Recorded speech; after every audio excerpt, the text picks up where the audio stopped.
The first president is born in Brookhaven. Mr. Brookhaven. Mr. Brookhaven is by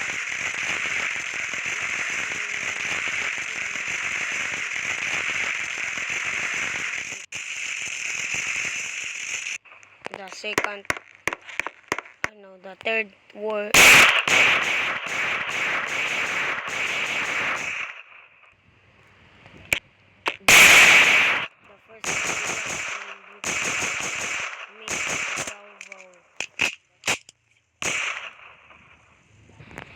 The first the first president or Mr. Brookhaven wants independence at age 21. Independence! The bad soldiers in the 1870.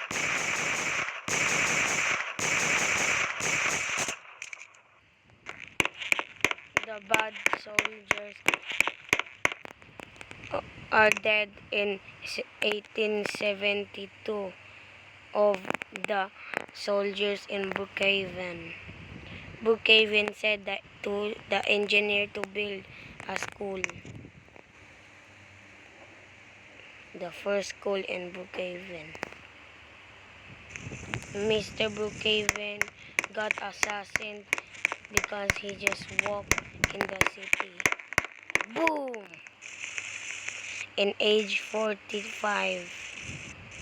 The second president or Brookhaven's son, Brookhaven Jr., is voted to be the second president.